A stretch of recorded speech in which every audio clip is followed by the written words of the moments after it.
तो दीदी आज की वीडियो में हम आपको बताएंगे बैंक सखी कैसे बने। बैंक सखी बनने के लिए आपके पास क्या क्या योग्यता होनी चाहिए, बैंक सखी का काम क्या होता है और बैंक सखी में कितना मानदेय मिलता है, कितनी एज की जो दीदी हैं वो इसमें आवेदन कर पाएंगी, पूरी जानकारी आपको इस वीडियो में मिलेगी। तो इस वीडियो को पूरा एंड तक अच्छे से देखिएगा, समझिएगा और जानिएगा। तो सबसे पहले हम लोग जानेंगे कि बैंक सखी क्या है, क्यों इसको बैंक सखी को पद को भरने की आवश्यकता हुई। तो एसएसजी बैंक लिंकेज में महत्वपूर्ण प्रगति हासिल करने वाले राज्यों के अनुभव से पता चला कि सामुदायिक स्तर के संसाधन व्यक्तियों या बैंक सखियों का उपयोग बेहद उपयोगी रहा। बैंक सखी मानदंड, संभावित कार्यक्रम, जिम्मेदारियां जो भी बैंक लिंकेज के लिए बताई गई उसमें महत्वपूर्ण भूमिका रही। यानी कि जो बैंक लिंकेज समूह की दीदियों को कराया जाता है उसमें बैंक सखी की महत्वपूर्ण भूमिका रहती है। इसी के साथ बैंकों में जब समूह की दीदियां जाती हैं काम के लिए बैंकिंग रिलेटेड, तो उनको इतनी समझ नहीं होती है बैंक में जाकर के किससे मिले, किससे क्या कहें, कैसे अपना काम करवाएं।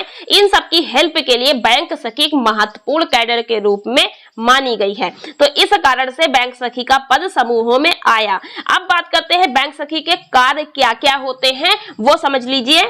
बैंक सखी की क्या क्या जिम्मेदारियां हैं। तो बैंक सखी जो है वो समूह एसएसजी के नेता यानी कि पदाधिकारी, एसएसजी के सदस्य कोई भी समूह के जाते हैं बैंक में जमा निकासी करने पैसे की, तो एसएसजी के दीदियों को मदद करने का काम बैंक सखी करती, जैसे कि लेन देन की पर्चियां, वाउचर भरने का काम, बैंक चालान भरना और नकदी का जो लेखांकन है लिखना और कितना पैसा जमा हुआ कितना निकालना, इसमें मदद करने का काम जो है वो बैंक सखी का रहता है। जब भी एसएसजी के नेता अधिकारी सदस्य बैंक लिंकेज के लिए बैंक जाते हैं तो उसके फाइल बनवाना, उसकी पूरी दस्तावेज की तैयारी करवाना, ये सारा काम बैंक सखी का रहता है। खाता खोलना, ऋण आवेदन भरने का दस्तावेजीकरण, औपचारिकताएं पूरी करना, बैंक के सदस्यों के व्यक्तिगत भी बैंक में सदस्यों के खाते खुलवाना और समूह के खाते भी खुलवाना, बैंक के अन्य वित्तीय सेवाएं प्राप्त करने में समूह की दीदियों की मदद करना, आधार सीडिंग कराना, मोबाइल सीडिंग कराना, जैसे खाते में आधार नहीं लगा है लगवाइए, खाते में मोबाइल नहीं लगा है लगवाइए, ये काम बैंक सखी का रहता है। इसके अलावा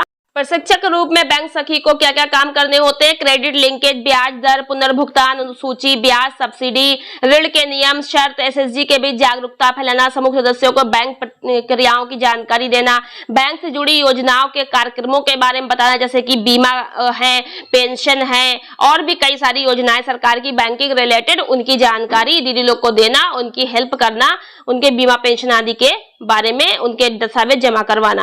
बैंक सखी को निम्नलिखित कार्यों में भी अपनी हिस्सेदारी देनी होती है, जैसे कि ग्राम संगठन में उप समिति होती है, सीएलएफ में उप समिति होती है, बैंक लिंकेज उप समिति, ऋण वापसी उप समिति, इसमें भी उसको सहयोग करना होता है और मिलकर जो है इसके लिए कार्य करना होता है। तो ये तो हो गए बैंक सखी के कार्य।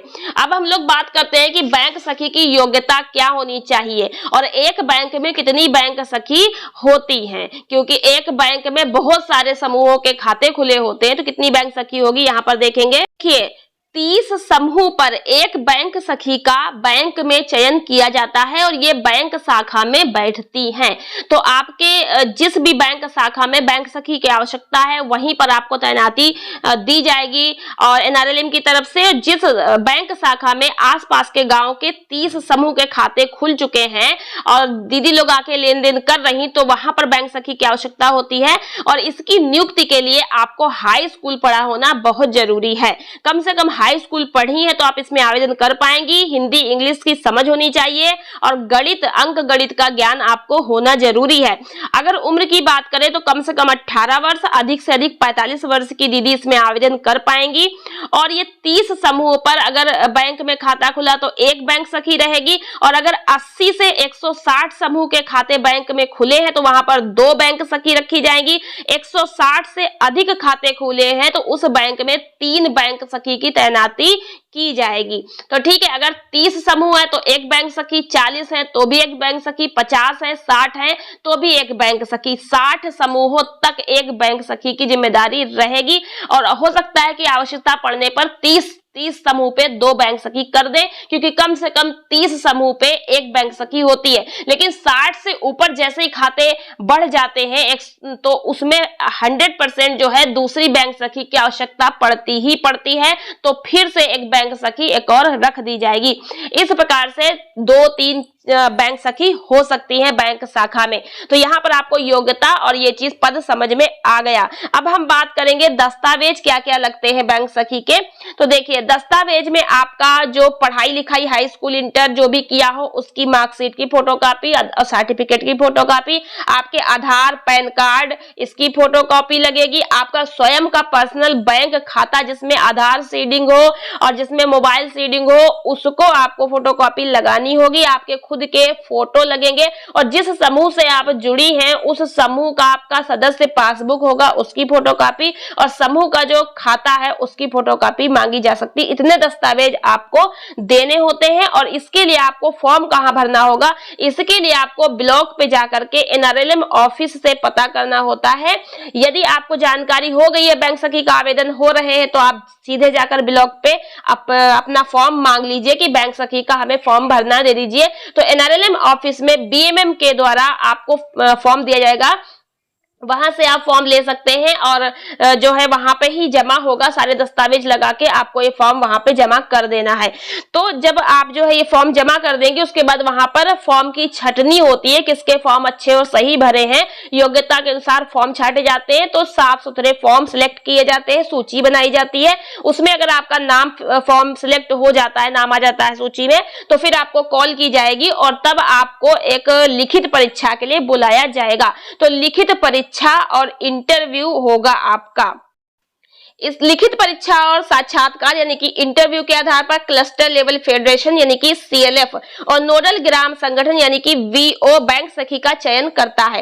यानी कि CLF और VO मिलकर बैंक सखी का चयन करते हैं। अब VO आपके आसपास के गांव में बहुत सारे बने होंगे, तो आप जिस शाखा बैंक में बैठने जाने के लिए नियुक्त करने के लिए आपको फॉर्म भरवाया गया है, तो उस शाखा के आसपास बहुत सारे ग्राम संगठन, बहुत सारे जो है समूह होंगे, जिनके समूहों की देखरेख के लिए आपको बैंक में बैठना है। ऐसे में जो सबसे पुराना ग्राम संगठन होगा उसको ही नोडल नियुक्त किया जाता है, मतलब के बैंक सखी का चयन करने के लिए मेन ग्राम संगठन बनाया जाता है। तो इस तरीके से मिलकर जो है बैंक सखी का चयन करते हैं, जिसका अंकन संकुल स्तरीय संघ नोडल ग्राम संगठन की कार्रवाई पुस्तिका में लिखा जाता है। जो बैठक पुस्तिका होती है ग्राम संगठन संकुल दोनों में लिखा जाएगा बैंक सखी के चयन को लेकर के जो प्रक्रिया होती है।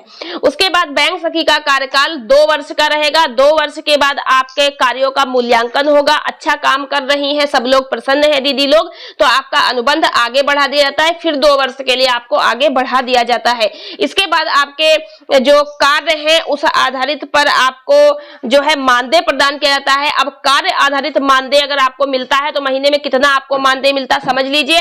तो यहाँ पर 2 प्रकार से आपको पैसा मिलता है। पहला तो जब आपकी नियुक्ति होगी बैंक शाखा में तो आपको सपोर्ट फंड मिलेगा। जैसे BC सखी को सपोर्ट फंड मिलता है उसका ज्यादा होता है, आपका कम होगा, क्योंकि आपको कोई डिवाइस नहीं खरीदनी। बहुत दीदी का ये प्रश्न रहता है कि बैंक में बैठने के बाद क्या हम पैसे की जमा निकासी करेंगे? तो ऐसा नहीं दीदी, केवल आपको जमा पर्ची, पत्र, कागज, दस्तावेज, लिखा पढ़ी यही सब काम करने के लिए होता है। और समूह की दीदी की कोई समस्या है, कोई प्रॉब्लम है, कोई काम करवाना है बैंक मैनेजर से या बैंक के कर्मचारियों से, तो उनसे वार्ता करके उनका काम करवाना होता है बस। बाकी पैसा वैसा आपको नहीं निकालना होता है, वो सब तो बैंक के कर्मचारी अधिकारी लगे हैं करने के लिए, आप केवल हेल्प के लिए वहां पर बैठती हैं। तो मानदेय जो होता है वो आपका महीने में कम से कम 3500 और अधिक से अधिक 6000 रुपए तक मिलता है, क्योंकि ये कार्य आधारित है। तो जितना आप बीमा, पेंशन, खाता ये सब करवाएंगी उसी के अकॉर्डिंग अलग अलग मानदेय जुड़कर फिर आपको टोटल जितना बनता है वो आपको दिया जाता है। और इसके अलावा जो सपोर्ट फंड होता है वो आपका 6000 रुपया दिया जाता है। उसमें 6000 रुपए में आप बैंक के अंदर बैठने के लिए अपना सेटअप बनाएंगी, मेज, कुर्सी, रजिस्टर वगैरह, जो आप अपना रोज का काम लिखेंगे, कितने खाता खोले, कितना, इसके लिए रजिस्टर तैयार करेंगी। तो मेज, कुर्सी आदि स्टार्टअप के लिए आपको 6000 रुपए मिलते हैं। उसके बाद हर महीने आपको 3500 से 6000 रुपए तक मानदेय मिलता है। तो ये है बैंक सखी की पूरी जानकारी। आशा करते हैं कि आपको बैंक सखी की नौकरी के बारे में डिटेल जानकारी मिल गई होगी। इसी तरह से हमारे चैनल पर जो है समूह की नौकरी से रिलेटेड ही जानकारी आप लोगों को मिली और नौकरी में पूछे जाने वाले प्रश्नों के भी वीडियोस मिल जाएंगे। नेक्स्ट वीडियो देखना बिल्कुल मत भूलिएगा। चैनल को सब्सक्राइब कर लीजिए, वीडियो को लाइक और शेयर करें। धन्यवाद।